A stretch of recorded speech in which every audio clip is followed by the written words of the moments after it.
Entonces, sí trabajamos mucho con el ejemplo, con mensajes bien claros de, bueno, no mandemos mails fuera de hora, no pidamos cosas los fines de semana, o sea, tiene que estar pasando, o sea, una emergencia para actuar de ese modo, nos pasa, y hay que saber aceptarlo también, porque también te pasaba en tiempo presencial, ¿no? O sea, no siempre teníamos los fines de semana súper libres, pero tratando de hacerlo y de ir midiendo síntomas, ¿no? O sea, cuando sentís que las personas están irritables, que se muestran cansadas, desmotivadas, y conversar, bueno, ¿qué está pasando?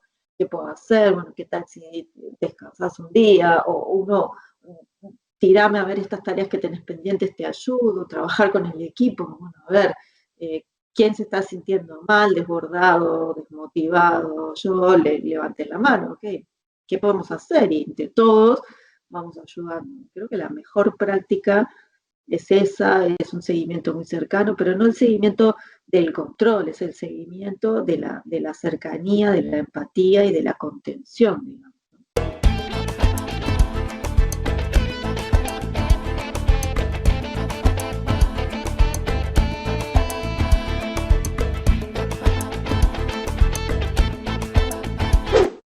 Bienvenidos al video podcast de los líderes con líderes para líderes y futuros líderes. Hoy tenemos en la casa a una licenciada en psicología, gerente de gestión humana en Centria. Se dedica a integrar, potenciar, vincular, facilitar y articular.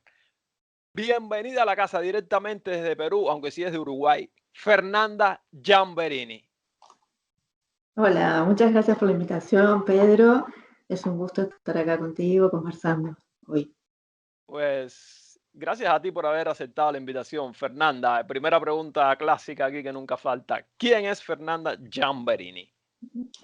Bueno, Fernanda es una mujer, en realidad bastante resiliente, yo creo que una de mis características. Estudié psicología con un sueño ahí interesante que me imaginaba ser psicóloga de asesinos seriales, investigadora en CSI Miami. Y bueno, la vida me fue llevando a trabajar mucho con perfiles y a tener diferentes roles dentro de psicología. Tengo la suerte de vivir de lo que me gusta, de lo que estudié, y siempre estuvo ahí el foco de trabajar con personas, con talento, de potenciarlo, de desarrollarlo, de descubrir perfiles. Bueno, hoy estoy en Perú. Hace 3 años estoy viviendo en Perú. En realidad, la mayor parte de mi carrera la desarrollé en Uruguay, pero siempre estuve vinculada con otros países, Argentina, Chile. Ahora estoy acá en Perú viviendo, mamá de 3 hijas, esposa, hija única y nada, feliz de ir pudiendo desarrollarme en la vida, aprender, desaprender, reinventarme. Esa soy yo. Esa es la cosa. Y esa pasión por trabajar con las personas y la psicología, ¿cómo descubriste eso? ¿Cómo surgió eso? Creo que desde chica me resistía un poco a estudiar psicología. No me preguntes por qué, porque antes de eso estudié antropología. Mm, Quería ser un poco más arqueóloga. En aquel momento joven había leído a Margaret Mead y me quería ir también a una isla a trabajar con civilizaciones distintas y aprender de culturas diferentes. Estudié antropología y en esa época hubo una brecha bien interesante de género donde hacían algún tipo de discriminación a las mujeres que querían ser arqueólogas, por lo pronto donde yo estudié, y había algunas barreras, etcétera, y eso me hizo ir en paralelo estudiando psicología, y ahí encontré, digamos que en ese camino me iba a sentir más feliz, pero si voy a mi historia, si me remito, creo que desde adolescente ya tenía esta inclinación por lo social, por lo humano, por entender a las personas, por conversar, por trabajar con ellas, por estudiar para ese lado. mm. Y estamos, por ejemplo, ahora mismo viviendo una etapa durísima.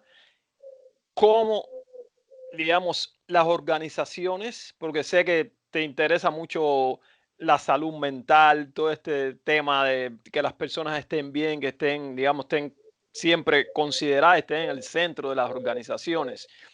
¿Cómo esta pandemia tú ves que ha afectado eso? ¿Cómo ves la situación?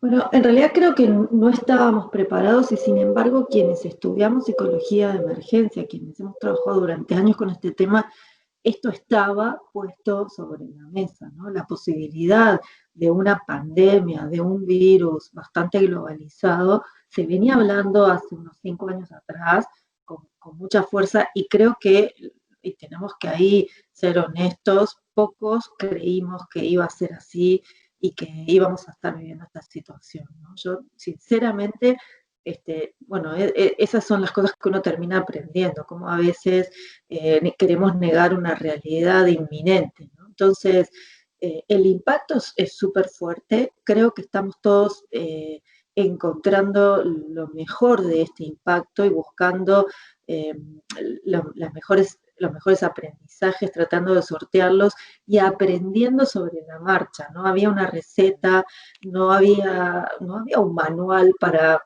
esto, ¿no? Había mucho desde lo teórico y siempre digo, de hecho incluso ni siquiera hay una investigación propiamente dicha que hable sobre un impacto de una pandemia con esta magnitud, porque una pandemia similar fue en 1918, no se registró, no se sabe exactamente las cifras, no se sabe cómo se frenó realmente, o sea, no hay un registro académico. Esta sería la primera vez que se está llevando a nivel mundial un registro académico de cómo evoluciona la enfermedad en sí mismo y el impacto que esto está teniendo. Recién se empieza a ver, a pensar, a diseñar nuevas estrategias, estamos aprendiendo en la marcha, ¿no? El impacto ha sido fuerte y en todas las áreas de la vida de la persona, porque no solo impacta a nivel emocional, digamos, impacta a nivel físico literalmente. Estamos teniendo condiciones distintas de trabajo, dificultades algunos para realizar ejercicios, hay todo un tema con la alimentación, con el sueño por el estrés, etcétera. A la vez hay impacto económico, hay un impacto social muy fuerte, ¿no? O sea, uno sale con las medidas que sean y ve lo que está pasando afuera y hay un impacto Sí. social. Y la pregunta que nos hacemos es, esto parece haber llegado para quedarse, cómo nos cambia nuestra forma de vida en planos muy esenciales y muy cotidianos, ¿no? Sí, claro. Y hablando de este tema de las personas que ahora todo el mundo está en home office, teletrabajo, y fue algo prácticamente nuevo para la mayoría de las personas. Las empresas y las organizaciones tuvieron que mandar vayan para la casa y trabajen desde la casa. Y eso ha sido un shock porque la gente no estaba preparada para eso. Y he estado leyendo las estadísticas y, por ejemplo, hay una que dice que antes de la pandemia el burnout de los trabajadores era del 61%, se incrementó hasta un 73%. ¿Cómo, ¿Cómo crees que eso se pueda aliviar, que se pueda manejar eso? Porque una de las causas fundamentales es que las personas no saben cómo separar la vida profesional de la vida personal en la casa. Es todo uno. Y es un gran caos y la gente más burnout, más estrés. Entonces hay que hacer algo y creo que las organizaciones y los líderes tienen que poner su mano en esto. Sí, yo creo mucho en trabajar desde el ejemplo, ¿no? Entonces creo que los líderes tenemos que ser promotores de las mejores prácticas que también las estamos aprendiendo.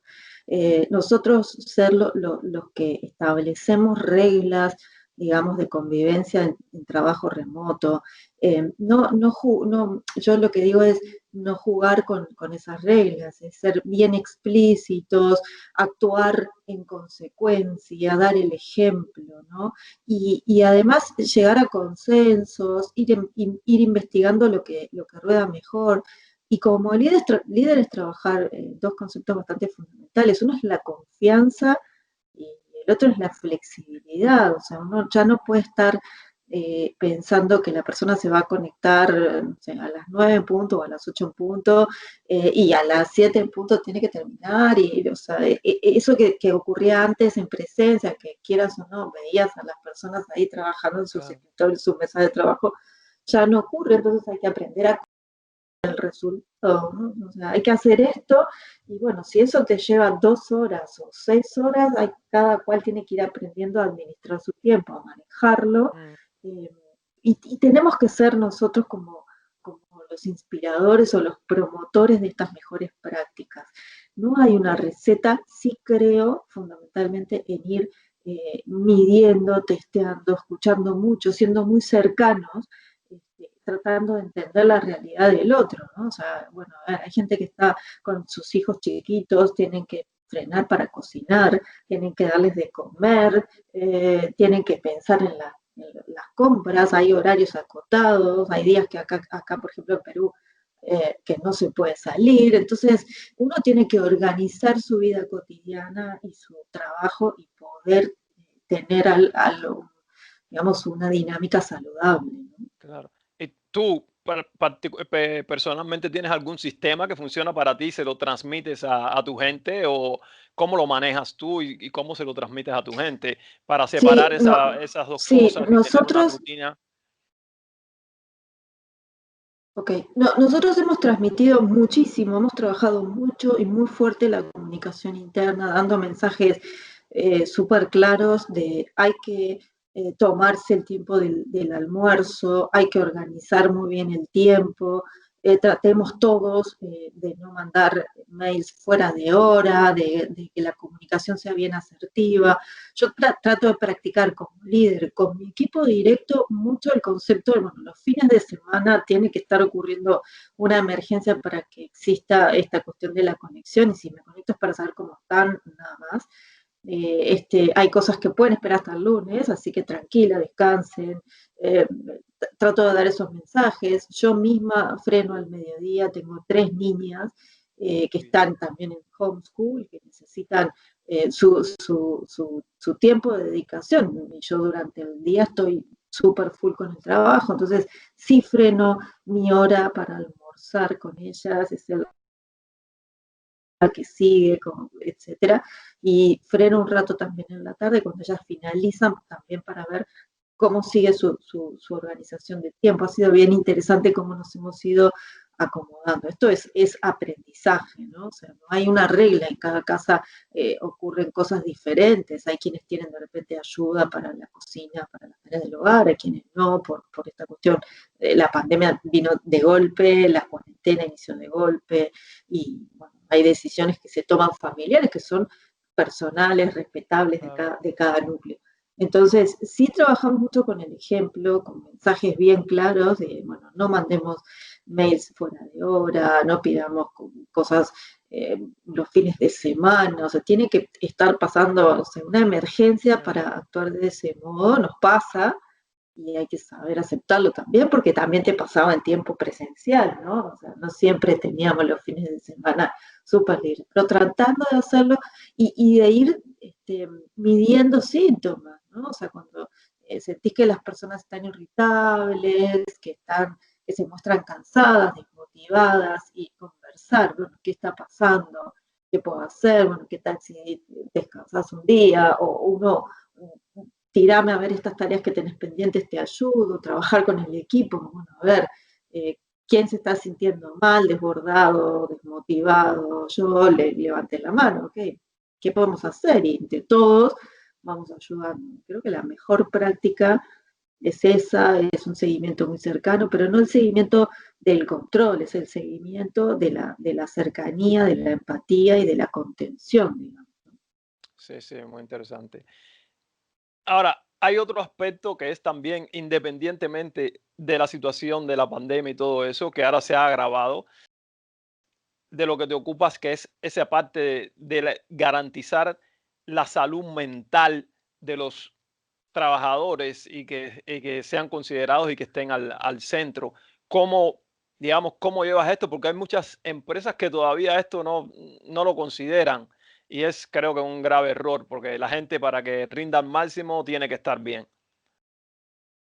Sí, bueno, yo vengo de tener mi especialización en psicología de emergencia, así que todo lo que tiene que ver con estrés postraumático, de hecho trabajé 18 años para la Dirección Nacional de Bomberos en Uruguay y tuve la suerte de aprender un montón ahí y de conectarme a nivel, eh, diría, internacional con las organizaciones que trabajan, con USAID, con organizaciones de América Latina que trabajan con el tema del estrés postraumático provocado por este tipo de situaciones de emergencia, ¿no? O sea, en definitiva, la pandemia se considera una catástrofe, y se trata igual que otras, ¿no? Que un tsunami, que un terremoto. Tiene una magnitud enorme por la globalización y por el impacto en cantidad de personas y en todos los aspectos de nuestra vida. Entonces, dicho esto, claro, yo vengo con mi know-how, con mi experiencia y de inmediato en mi organización estuvo en la etapa de cualquier acción el tema de la salud mental. Yo dije de entrada, esto va a impactar en salud mental y hacia ahí tiene que ir dirigida nuestra, digamos, nuestra prevención, ¿no? Intentar no llegar a estas instancias de burnout, intentar detectar estos mensajes. Nosotros en la organización, para darte el ejemplo concreto, hemos trabajado con el 100% de la organización realizando mucha sensibilización, tratando de que entiendan qué pasa en estas instancias con las emociones, cuáles son los síntomas esperables, que normalicen algunas cosas, tienen que entenderlas, normalizarlas para aceptarlas, ¿no? O sea, uno está más ansioso, el trastorno del sueño es esperable, el aumento de consumo de dulces, de carbohidratos, de alcohol también, ¿no? Y hay que detectar eso de manera temprana y actuar en consecuencia, buscar mecanismos saludables para sentirnos mejor, instaurar prácticas diarias, habituales, saludables, que para cada uno sea la que funciona. Entonces, después hemos trabajado, después de iniciar un buen camino de sensibilización que sigue, de hecho, no sé, mañana tenemos una super charla con una uruguaya colega de reset emocional. Generalmente todas las semanas hay alguien que viene a hablarle a todos los colaboradores sobre este tipo de temas. Hacemos mucho foco en esto, emociones, cómo manejarlas, qué es contención emocional, tips para aliviar el estrés, etcétera. Pero a la vez nosotros como gestión humana hemos liderado unos workshops que llegamos al 100% de la organización, tratando de que entiendan en profundidad los efectos de esta pandemia a nivel de salud mental, cuáles son qué es lo que se espera que ocurra, cuándo es que hay que levantar la bandera y decir esto me está desbordando y no estoy pudiendo con esto, y cómo mientras eso no ocurre puedo ir implementando estrategias. Y ahí hemos trabajado con enseñar respiración consciente, tips que tienen que ver con mindfulness, etcétera, para poder aliviar estos síntomas que son esperables y que lo que nosotros decimos es normal que esto te pase, es esperable. Lo que ya no es esperable es el tiempo que estamos viviendo esto, ¿no? Hay estudios clarísimos que hablan de, ante una emergencia, ante una situación de emergencia, el sistema nervioso se activa en un modo que yo he hablado bastante en mi LinkedIn, el fight or flight mode, ¿no? Entonces, el organismo se activa naturalmente, de manera inconsciente, para huir o atacar, ¿no? Y esto viene de la época de las cavernas, o sea, y de ahí se fue instalando ese set que tiene el sistema nervioso, y cuando hay una emergencia se activa inconscientemente y libera sustancias del sistema nervioso que nos preparan para eso. Hay quienes van a liberar algunas que son más para salir corriendo, para huir, y otros más para el ataque, frente a la situación. Estas sustancias para eso son operativas, funcionan y son necesarias.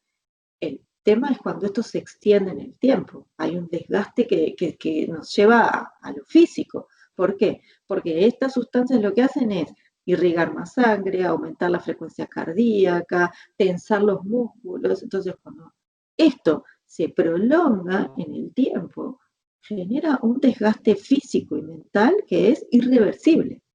Entonces, lo que estamos tratando de transmitir, y vamos, así, no es uno a uno, porque lo hacemos área por área, mezclamos áreas, pero hemos sí llegado al 100% de las organizaciones. ¿Cómo se corta esto? Porque como se activa inconscientemente, se desactiva inconscientemente cuando el sistema nervioso dice el peligro pasó. Y acá ninguno de nosotros ha tenido esa señal, el peligro no pasó. Entonces no se desactivó, y lo que nosotros decimos es, bueno, chicos, hay que desactivarlo manual, ¿no? O sea, no esperemos la flechita inconsciente, lo tenemos que desactivar. ¿Cómo se hace eso? Trabajando con respiración, respiración, hay otras técnicas, hay gente que le rinde más ¿Cuáles salir son, en Fernanda, bicicleta. de lo que tú has visto y tanto que has trabajado en esto, por ejemplo, tres técnicas para las personas que no están en tu organización, que están viendo y escuchando esto y dicen, Sí. sí, bueno, han trabajado, pero ¿cuáles son las técnicas? Entonces, Sí. si tienes tres técnicas. Una fundamental es utilizar unas 3 veces al día un momento de respiración consciente. Y yo digo, es simple como respirar conscientemente se aprende, es inhalar, retener y exhalar todo por la nariz, contando, y realmente ahí haces un shock, digamos, al sistema nervioso, dándole un mensaje de calma y de tranquilidad. Y ahí es donde entiende que, bueno, entremos un poco en calma y cambias un poco la liberación de sustancias, de hormonas en el sistema nervioso, y eso haciéndolo unas 2 o 3 veces al día durante 5 minutos a 10 minutos, es increíble ver los efectos. Si las personas pueden hacerlo más, genial. Sería, Otro, ¿sí? disculpa sería una respiración profunda, aguantar el aire y después soltarlo. Sí, hay, digamos, las técnicas bien sencillas para iniciar, para las personas que nunca lo han hecho, es inhalamos en tiempos. Yo digo, siempre hay que inhalar en 3, 4 tiempos, retener en el mismo tiempo, 3, 4, y soltar en más tiempo, y todo por la nariz. Cuando nosotros hacemos eso de manera consciente, hacemos foco en la respiración, estamos cortando el pensamiento, estamos cortando y estamos aliviando y estamos mandándole un mensaje al organismo de calma. Y ahí el organismo libera naturalmente sustancias.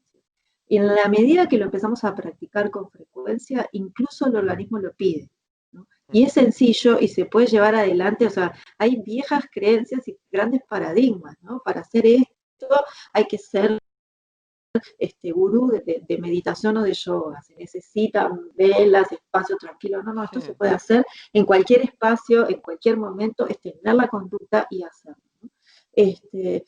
Otro tip súper interesante, y yo utilizo mucho, es esto de usar cámaras y de comunicarnos viéndonos, o sea, activar todos los sentidos. Una de las cosas que está haciendo esta pandemia es nos está ganando la importancia que tienen nuestros 5 sentidos. Entonces, lo que estamos haciendo más hoy es textear. No nos olvidamos de todos los sentidos. Por allá en segundo lugar está la comunicación auditiva, porque hacemos llamadas, pero en general apagamos la cámara, ¿no? Entonces, ¿qué estamos haciendo? Le estamos dejando que nos gane la batalla a todos los sentidos. Y somos seres vinculares por naturaleza, y nos vinculamos con los 5 sentidos. Ya no nos podemos abrazar con facilidad, ¿no?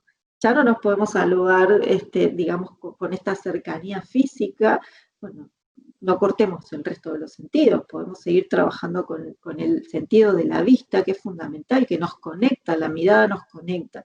Y esas cosas nos tranquilizan, nos alegran, ver a la otra persona, por más que la extrañamos, es un momento en realidad agradable, ¿no? Y además nos genera una comunicación más asertiva. No es lo mismo preguntarte cómo estás si no te estoy viendo que preguntarte cómo estás, Pedro, si te estoy viendo. Y la importancia de activar siempre los sentidos y de ir utilizando el sentido de la vista como algo predominante, ¿no? Conectarnos, vernos a través de cámara, etcétera.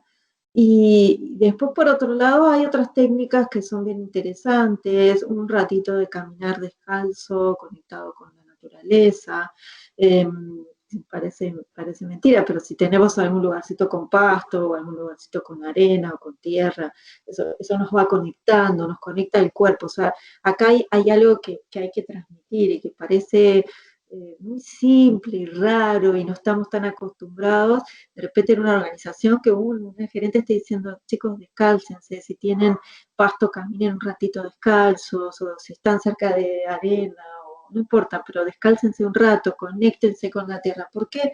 Porque realmente en estos tiempos el cuerpo empieza a necesitar mensajes de calma, mensajes de relajación, que es lo que no estamos teniendo, ¿no? O sea, uno prende la tele y es problemas y preocupaciones, trabaja y estamos bajo tensión, en la casa hay mucho tiempo para organizar, ¿no? ¿Cuál es el momento? Hay otras técnicas interesantes como el cambio de temperatura cuando nos bañamos, ¿no? O sea, hacer algún juego de frío-calor y permitirnos un poco eso. Bueno, y por supuesto lo típico, ¿no? El ejercicio ayuda, pero no todos nos podemos hacer el verdadero tiempo o nos gusta, ¿no? O sea, la alimentación saludable y el descanso son fundamentales, ¿no? O sea, hacer mucho hincapié en buscar estrategias para descansar adecuadamente, para dormir adecuadamente, es fundamental. Y yo ahí sí soy bastante insistente. Si están teniendo problemas para dormir, busquen estrategias para mejorar el sueño y si esto permanece hay que consultar, ¿no? O sea, es importante que el cuerpo en esta etapa descanse y maneje lo más saludablemente posible los hábitos. Muy buenos tips para quien nos está viendo y escuchando. Tiene ahí 3, 4 tips que puede comenzar a implementar, porque el problema es la incertidumbre. Muchas personas están preocupadas. Si hoy tengo trabajo, pero quizás mañana no lo tenga. No tengo una familia, soy responsable de una familia. ¿Qué me hago? Y creo que eso vuelve loca a las personas. También el trabajo mental de decir, ok, ¿sobre qué tengo control? ¿Sobre qué no tengo control? Sobre esta pandemia no tengo control y sobre el futuro en estos momentos no tengo control. Tengo que focalizarme en ahora, en aquí. Y creo que eso también con mucha mindfulness y meditación, pero hay muchas personas que, sabes, que no practican eso. Entonces, no sé si hay otra herramienta para sustituir eso, para quitarse esa preocupación del futuro. Lo que pasa es que ahí hay, o sea, cuando uno lee o investiga, sí, siempre se le dio una categoría de mucha profundidad a esto de la meditación. Yo digo que hay que bajarlo de nivel para que pueda ser accesible a cualquiera. O sea, respirar conscientemente 5 minutos. Es eso, es nada más que Sí, lo que dijiste respirar consciente. anteriormente.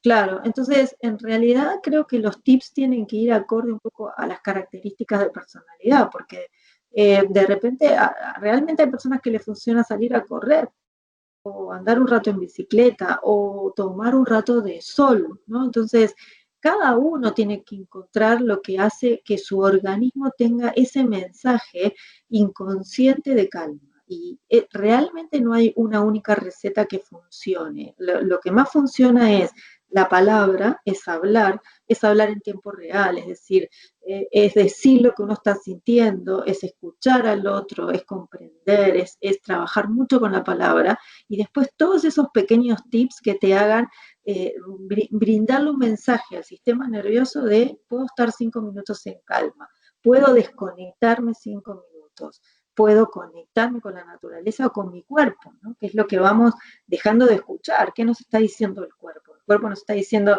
que estamos tensos, que estamos cansados, que estamos hiperansiosos, que estamos como angustiados. Bueno, escuchar el cuerpo y actuar en consecuencia, pequeños tips que ya no son tan profundos o ya no requieren de, bueno, tengo que practicar yoga, meditación, pero y son, a ver, son herramientas maravillosas. ¿Eh? Yo lo que sí estoy bajándolas a tierra, es decir, realmente estos pequeños tips los puede hacer cualquier persona, no se necesita tener 2 horas libres para hacerlo, ¿no? O sea, que hay viejas creencias, hay creencias que tienen las personas, bueno, el que sabe meditar está 1 o 2 horas desconectado del mundo. Sí. No, no, yo estoy diciendo respiración consciente, 5 minutos, 2, 3 veces al día. Es apenas un ratito, lo puedo hacer antes de ducharme, lo puedo hacer antes de irme a dormir, lo puedo hacer, no sé, a ver, en algún momento que yo lo logro y eso va a activar que mi sistema nervioso piense, hay un momento de calma, ¿no? Sí, creo que es fundamental comenzar a crear ese hábito y comenzar Exactamente. poco a poco, aunque sea una respiración, hiciste una y después cuando te das cuenta haces otra y así Sí. sucesivamente. Creo que es comenzar a crear el hábito y tener de estar decidido y decir, ok, quiero crear este hábito. Y por otra parte Sí, también está la parte de los líderes como ustedes, por ejemplo, que tienen una responsabilidad enorme. Estoy seguro que aplicas todas esas técnicas y todas esas cargas, pero ustedes van, ayudan, apoyan a los colaboradores, pero a los líderes, ¿quién viene a apoyarlos? ¿Quién viene a decirles, vamos, que por aquí, decirle todas las cosas que ustedes le dicen a los colaboradores para mantenerlos motivados y que el trabajo fluya y que todo siga adelante? ¿Cómo sí, un líder puede manejar esa, digamos, porque se ha visto también la soledad que se siente en este Sí, tipo de... Ya anteriormente, antes de la pandemia, el líder se sentía solo, porque hay cosas que se siente solo, ¿sabes? Mientras más éxito tienes, más retos tienes y menos personas tienes que te entienden. La gente te admira por tus éxitos, pero no saben todo lo que hay detrás de eso, la batalla que hay detrás de eso. Entonces, para un líder es un súper reto. sí. Yo creo que ahí lo que funciona mucho es el trabajo con tus pares, es la conexión, acá, bueno, antes decíamos networking, pero ahora ya es mucho más, ¿no? Es como la conexión emocional con tus pares y poder hablar sobre estos temas. Yo acá creo fundamentalmente, bueno, soy psicóloga, creo fundamentalmente en el poder de la palabra, ¿no? Entonces creo muchísimo que cuando uno habla, cuenta lo que está viviendo, incluso se expone en cierto modo, ¿no? Expones tu vulnerabilidad, le decís al otro, al líder, al igual que tú, o incluso a tus colaboradores, yo estoy viviendo lo mismo, a mí también esto me preocupa, me angustia, cuando abrís ese camino, ahí ya siempre la respuesta es saludable, digamos, ¿no? Entonces, trabajar mucho con los líderes o abrir tu círculo de influencia en el sentido de escucho qué le pasa a otros, comparto mis mejores prácticas,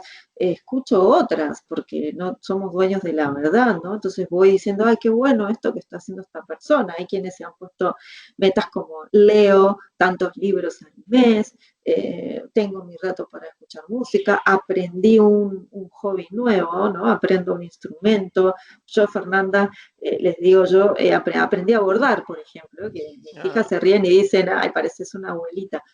Pero me encantó, o sea, y en ese rato que bordo me voy del mundo y aplico una creatividad que si me preguntaba yo decía, soy nula para esto, ¿no? Y claro. bueno, aprendí, empecé, me colgué con un curso online, me gustó y hoy en día sigo bordando, he bordado un montón Qué bien. y me ha encantado. Entonces, bueno, contar esto a otro, de repente alguien dice, ay, qué bueno, porque mira, esto del bordado lo vi en una colega líder que lo publicó un día en sus redes, ¿no? Entonces mostró lo que había hecho y dije, qué lindo esto, me dijo, ay, Fer, es un curso de una super capa que lo da online, bueno, genial, pásame el dato y ahí hice mi prueba a ver qué pasaba. Y de ahí las dos, de hecho, hasta compartimos esto, ¿no? Si una va a buscar materiales, le avisa a la otra y ni Claro. siquiera no trabajamos en la misma organización, ella trabaja en Microsoft, yo trabajo en Centria,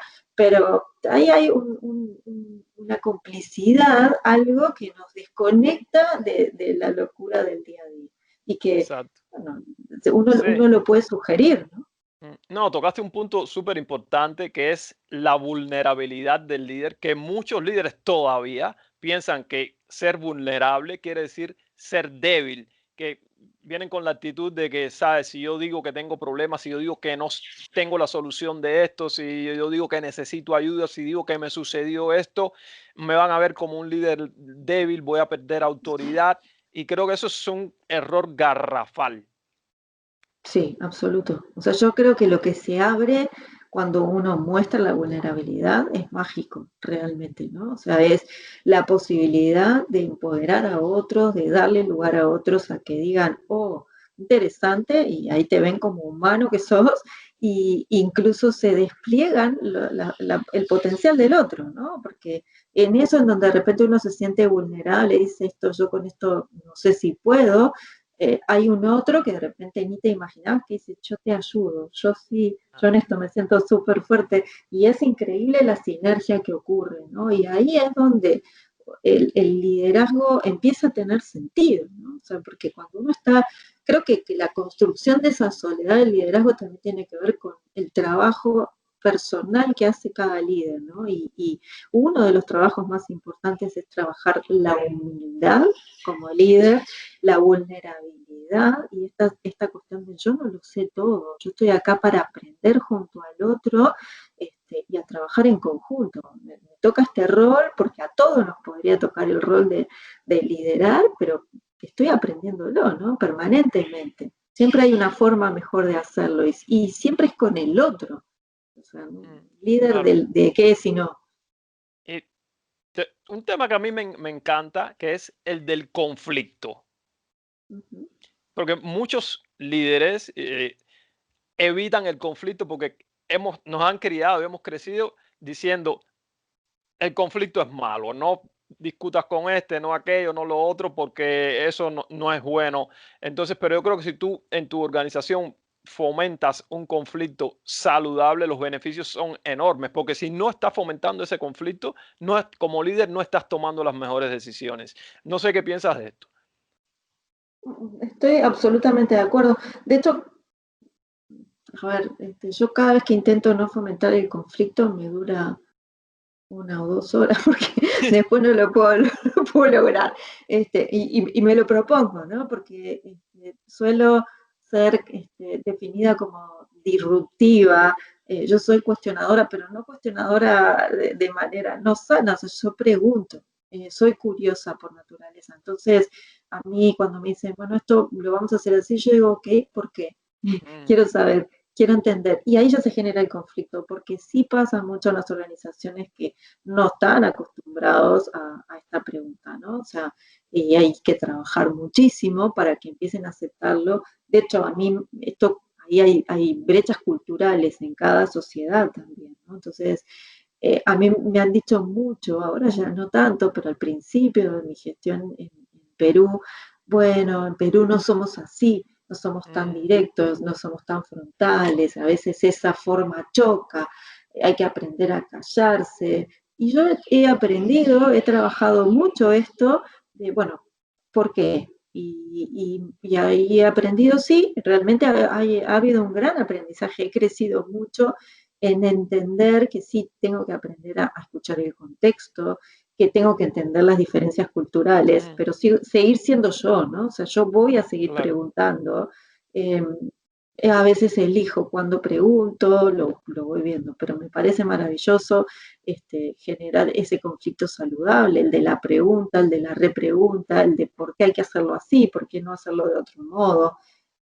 Me cuesta, no te voy a negar que me cuesta bastante, me trae algunas consecuencias que las tengo que trabajar, pero bueno, yo creo que el conflicto siempre es sano cuando el objetivo es positivo, ¿no? Cuando el Mm, conflicto se pone sobre la mesa para construir, no para exacto. romper, digamos, ¿no? Para Mm, sumar y no para restar, o sea, el que pregunta, a mí me encanta cuando me hacen preguntas. Entonces, también ahí yo siempre digo, ¿no? Uno tiene que trabajar con el ejemplo, porque mm, si uno pone sobre la mesa conflictos y después no aguanta cuando le ponen a uno los conflictos, claro.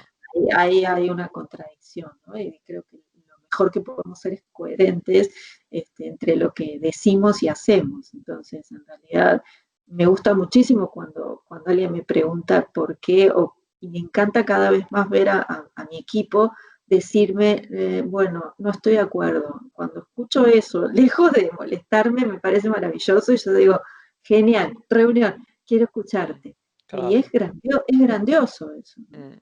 Sí, no, el punto es este, que muchas personas, como crecimos así, nos criaron así, piensan que cuando tú, digamos, tienes otro punto de vista digamos, y preguntas o propones algo, que estás atacando a la persona, y no estás atacando a la persona, estás atacando las ideas para llegar a mejores conclusiones.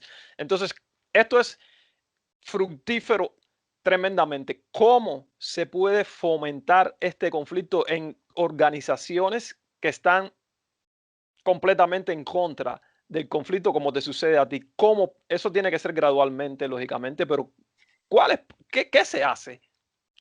eh, se actúa con el ejemplo y se va mostrando los resultados. Yo creo firmemente en eso, ¿no? Se hace de a poco, se actúa con el ejemplo, se muestran resultados y se abre la posibilidad del conflicto a otros. Es decir, porque ahí es eso que, como te decía recién, si uno se resiste a que también le hagan repreguntas a ella, Sí, entonces trabajar con el ejemplo es esto, ¿no? Abro sobre la mesa y decir, bueno, a ver, tenemos, no sé, esta situación, a mí se me ocurren estas ideas, pero quiero escuchar qué se les ocurren a ustedes y por qué, y lleguemos a la mejor.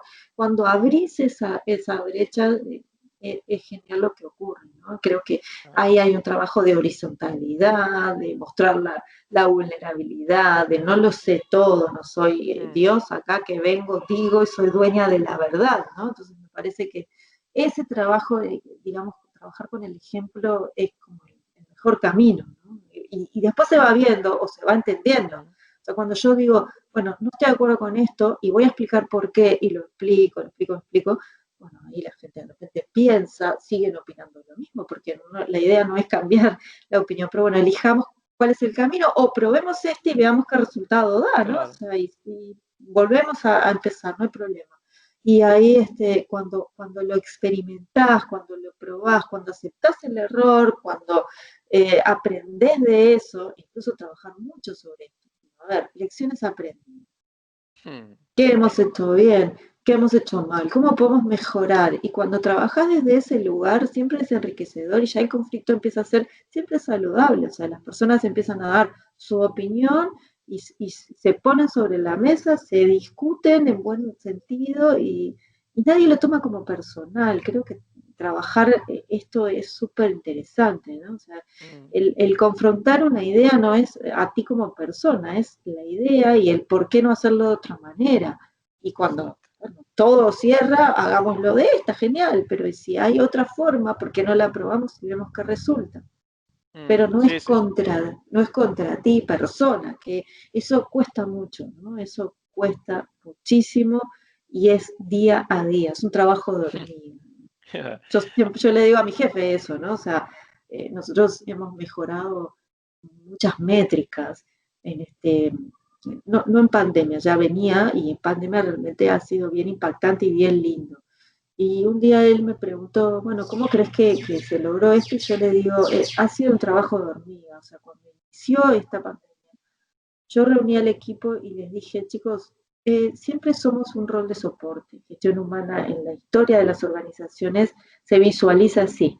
El discurso en algunas es diferente, pero en los hechos se Mm, espera de gestión humana mucho de soporte.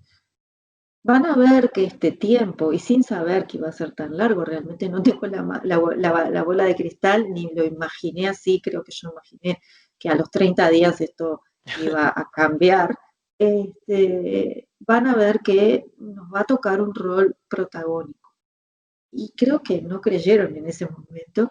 Entonces dije, este es el momento en que nos toca demostrar lo que todos, porque hay distintas disciplinas en el equipo, lo que todos hemos estudiado, lo que todos sabemos mm, hacer de la mejor forma y con mucha cercanía. Nos vamos a equivocar, tenemos que reaprender, tendremos que aprender cosas nuevas, pero este es el momento de mostrar el valor que tiene el área. Y así fue, pero fue un trabajo de hormiga, ¿no? Realmente ha claro. sido el día a día. Al principio, ahora tenemos tecnología que nos ayuda, pero al principio era, nos tenemos que dividir, son 220, tenemos que llamar a los 220 para ver cómo están. Mm, claro. Y era uno por uno. Mm, Entonces nos dividíamos y íbamos colgando en un archivo compartido las respuestas y fuimos haciendo una estrategia en donde, bueno, aquel que estaba presentando alguna clase de síntoma, ni siquiera, además, ahí fue increíble porque estaba todo el mundo pensando en dolor de cabeza, fiebre, tos, dificultad para respirar. Y yo decía, no, mm, no, no, no, angustia, ansiedad, otros síntomas también. Entonces tenemos que preguntar sobre el todo. Cuando eso empezó a rodar, fue bien interesante lo que ocurría, ¿no? Y cómo cada uno decía, bueno, con esto, de esto me encargo yo, de esto yo, mm, porque yo soy el que tengo que llamar al médico, etcétera, ¿no? Y se fue mm, orquestando, pero fue de hormiga, uno por sí. uno, todos los días.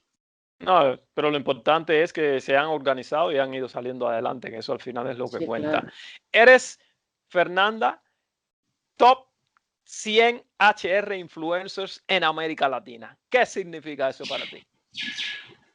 No sé cómo estoy ahí en ese Porque ranking. te lo A mí, mereces. Ya lo has sí, contado aquí todo el trabajo fenomenal que haces. sí, para mí significa mucho porque me gusta mucho la interacción que se genera, trato de compartir contenido que me parezca que aporta valor. Soy bastante autorreferencial, cuando yo comparto contenido tiene que ver con mi experiencia, trato de no hablar de cosas o que no haya vivido o que desconozco absolutamente, y si las desconozco las pregunto, en realidad suelto preguntas al aire y lo que recibo es muy rico. He conocido mucha gente, mucho aporte. Eh, Significa que en cierto modo se va cumpliendo un poco de mi propósito, que es dejar alguna huella, es que impactar en las personas de alguna manera, ¿no? Si algo de lo que digo llega a alguien, estoy en buen camino, ¿no? Si de alguna manera puedo ayudar a alguien con algo de lo que digo o escuchando, de hecho yo recibo muchos mensajes ahí en LinkedIn, yo los respondo a todos y soy yo, no hay ninguna maquinita ni hay ninguna persona contratada, o sea, los respondo yo. Y a todos les doy, o sea, les dedico leer, escuchar, entender qué pasa, les doy esta entrevista, a veces son cortitas de 15 minutos, pero trato de que me está pidiendo una entrevista, se la doy, porque por algo es que me quiere contactar, ¿no? O sea, Claro. hay mucha gente buscando trabajo, hay mucha gente preguntando cosas, hay mucha gente queriendo saber, bueno, a ver qué puedo estudiar, y bueno, yo trato de dedicarle un tiempo a todo el que se acerca. Entonces, para mí significa poder llegar a las personas. Qué bien. Y ese es el premio al trabajo. Un pequeño premio porque haces un trabajo fenomenal. Muchas Vamos gracias. a decir, Fernanda, que tienes todas las cámaras de la televisión del mundo para ti. Tienes solamente 30 segundos, 30 segundos para lanzarle tu mensaje al mundo. ¿Cuál es tu mensaje para el mundo en 30 segundos? Bueno, de esto tenemos que aprender muchísimo y a partir de ahora nuestro mindset tiene que cambiar, tiene que ser un mindset de empatía, de resiliencia, de cuidado por el otro y por nosotros mismos y de volver a empezar, ¿no? Todo se puede lograr. Mm, qué bien. No te voy a preguntar la edad. Te No, hago no tengo problema, No, no, no. cumplo 50 ahora, Te el lo mes digo que por la viene. pregunta que te voy a hacer, porque te digo, la edad se mide en años. Te dice Fernanda, ¿qué edad tienes? Y ya lo dijiste, 50 años. La edad se mide en años, la vida se mide en una palabra, Experiencias. experiencias. Muy bien, antes ya de pasar a las tres preguntas finales, que lamentablemente estamos llegando al final, ¿dónde las personas que nos están viendo y escuchando se pueden poner en contacto contigo, pueden seguirte, pueden consumir tus publicaciones que haces y toda esa gran cantidad de material que aporta tanto? Fundamentalmente en LinkedIn, es la herramienta donde yo más participo, digamos. Me parece la red más discreta y focalizada. Tengo Instagram, pero ahí no hablo de gestión de personas, así que ahí en realidad generalmente subo fotos, nada más. Ok. Así que ahí en LinkedIn, Fernanda Giamberini. Tres preguntas finales, Fernanda. Vamos a viajar en el tiempo, decir que tienes 149 años, llegaste allá anciana, una sabiduría tremenda, tremendo recorrido por la vida. Miras acá, tienes esa facilidad de mirar acá, a ver a Fernanda Giamberini que está sentada acá haciendo esta entrevista ahora. ¿Qué consejo le daría a esa sabia, a la Fernanda que está aquí ahora, para que viviera una vida todavía más maravillosa y feliz? Que nunca se olvide de los sueños. Que Ese nunca, es mi consejo. Ese ah, es el consejo que le daría, que nunca se olvide de sus sueños, siempre soñando. Fernanda. Siempre Segunda soñando. pregunta. ¿Qué impacto, tocaste eso ya, pero bueno, qué impacto quieres tener en el mundo? Impactar en las personas de alguna manera, o sea, que alguien diga, bueno, hablé con Fernanda o leí a Fernanda o escuché a Fernanda y me gustó esto que dijo, lo voy a aplicar a ver qué ocurre o le voy a preguntar algo más, o sea, llegar, que sepan que pueden llegar a mí, ese sería el impacto. Tercera y última pregunta, hemos hablado también de esto, pero en modo de resumen, ¿qué hace para ti a un gran líder? ¿Qué características, esas características que debe tener un gran líder? Humildad, resiliencia, transparencia Mm. y ganas de inspirar y de aprender. Ok, fenomenal. Pues muchísimas gracias, Fernanda, por haber concedido esta entrevista acá a este video podcast de los líderes. Ya sabe, todos que nos está viendo y escuchando, sigan a Fernanda Chamberini en LinkedIn, consuman su contenido que es muy bueno. Y las gracias a todos los que nos están viendo y escuchando por haber estado acá con nosotros. Y muchísimas gracias a ti, Fernanda, como te dije anteriormente, por haber aceptado la invitación y por haber compartido con nosotros tus conocimientos y experiencias. Muchas gracias, Pedro, por la invitación, un placer. Me encantó, me encantaron las preguntas. Gracias, chao. Chao, gracias.